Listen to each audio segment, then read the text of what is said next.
Akhir-akhir ini kamu sering kaget setiap dengar notifikasi. Kalau kamu mulai takut lihat layar ponsel sendiri, mungkin kamu sedang ada di fase gagal bayar. Dan mungkin kamu capek, bukan cuma soal uangnya, tapi soal pikiran yang nggak pernah berhenti. Hari ini kita nggak akan saling menyalahkan, kita cuma akan bicara jujur tentang resiko galbay uang Mi tahun 2026 dan bagaimana menghadapinya dengan kepala tetap tegak.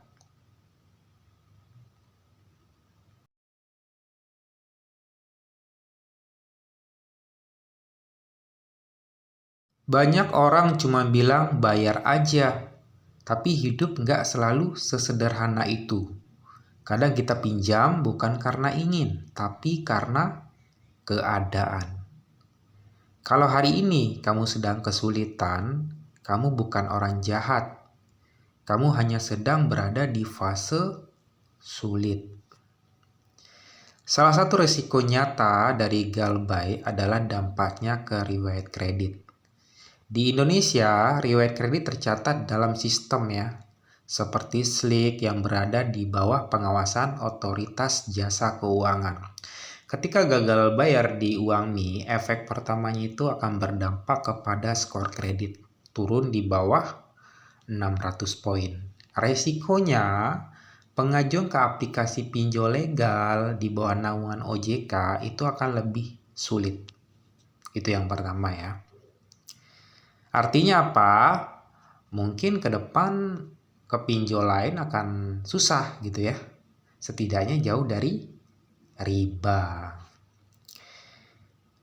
Saat melewati jatuh tempo, biasanya komunikasi akan meningkat. Telepon, pesan, pengingat, habit itu akan berulang ya.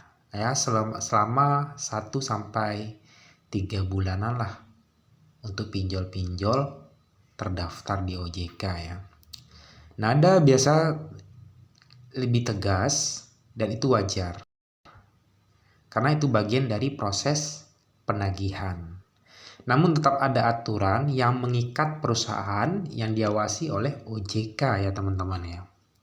Kalau kamu merasa cemas, itu manusiawi. Tapi ingat, kamu tetap punya hak untuk diperlakukan dengan sopan teman-teman ya. Ada yang bertanya soal FC lapangan atau visit ya. Apakah ada FC lapangan yang visit? Beberapa perusahaan bisa bekerja sama dengan agensi penagihan, tapi validitasnya tetap harus dicek ya. Nanti kalau ada informasi terbaru ya, apakah ada FC lapangan akan saya update. Ada yang bilang dari PT TIN kerjasama dengan agensi, untuk validitasnya saya belum mendapatkan ya. Jika ada yang datang, kuncinya minta identitas resmi, minta surat tugas jalan ya. Kemudian sertifikat profesi penagihan ya untuk pinjol-pinjol terdaftar di OJK ya. Dimana untuk uang Mi ini ya kemungkinan random ya. Sama seperti pinjam yuk ya. Modal nasional, ada modal ya. Itu mereka masih random di kota-kota besar ya. Tidak semua kasus akan sampai tahap ini ya. Sekelas yang ada FC lapangan random itu tergantung tagihan biasanya teman-teman ya. Jelas ya. Banyak yang takut apakah kontak disadap. Aplikasi legal tidak diperbolehkan menyadap isi kontak tanpa izin. Dimana untuk sekelas legal dia tidak ada akses kontak ya. Karena mereka hanya akses camilan. Sudah saya bahas di video sebelumnya. Kamera, mikrofon, dan lokasi saja ya. Kalau ada pelanggaran, itu bukan prosedur resmi ya. Bisa dilaporkan ya teman-teman ya. Termasuk ketika menagih di luar SOP teman-teman ya. Teman-teman mau galbay bebas karena udah di luar SOP. Terkecuali mereka sopan, cara penagihan kita harus menghargai mereka teman-teman ya. Itu kuncinya. Kalau udah melanggar, intimidasi, teman-teman mau blokir, atau gagal bayar hak teman-teman sepenuhnya.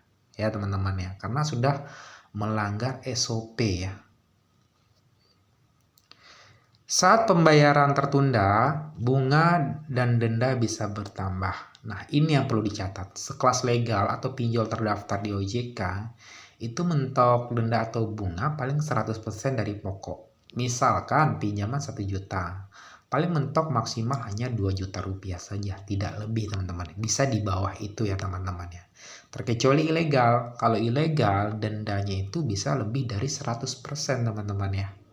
Jelas ya, namun jika ke depan teman-teman ada rezeki negosiasi minta keringanan, bayar pokok itu bisa ya teman-teman ya. Namun ke depan belum ada rezeki, yang mending digagal bayar dulu sementara. Perbaiki dulu semuanya teman-teman. Itu poin terpentingnya ya teman-teman ya. Gak usah panik gagal bayar. Karena gagal bayar bukan karena kehendak gitu loh. Keadaan.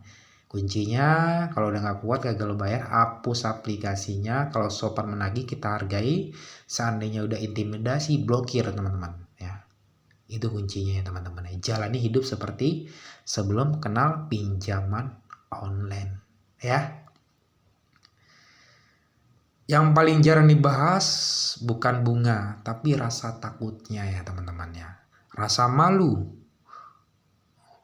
rasa bersalah, rasa ingin menghilang. Kalau kamu merasakan itu, ingat teman-teman, kamu nggak sendirian. Karena banyak di luar sana yang terjerat pinjol, bahkan nominalnya lebih gitu loh. Ya teman-teman ya.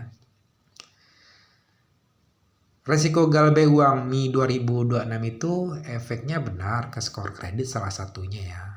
Skor kredit akan turun ke depannya. Setidaknya kita jauh dari riba ya teman-teman ya. Penagihan kemungkinan random ya untuk FC lapangannya ya kemungkinan ya.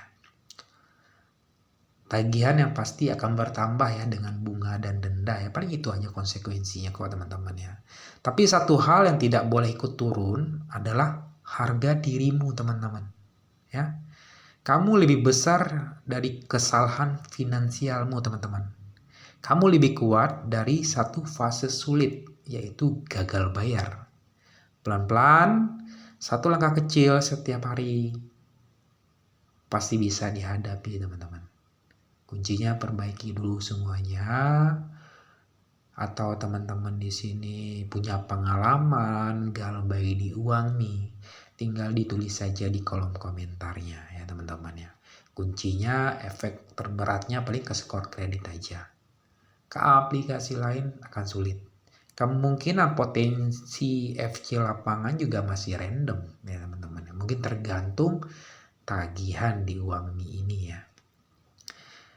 Mungkin itulah kurang lebih untuk update-nya ya teman-teman ya. Nanti akan saya update informasi-informasi terbaru, aplikasi apa aja nih yang ada FC lapangan, masuk Slick ya teman-teman ya, dan berita terbaru seputar pinjaman online khususnya pinjol-pinjol terdaftar di OJK ya teman-teman ya. Kalau video ini bermanfaat, tinggal dihidupkan saja loncengnya agar teman-teman dapat notifikasi terbaru seputar pinjaman online legal terdaftar di OJK. Mungkin itu dulu teman-teman ya. Terima kasih buat semuanya.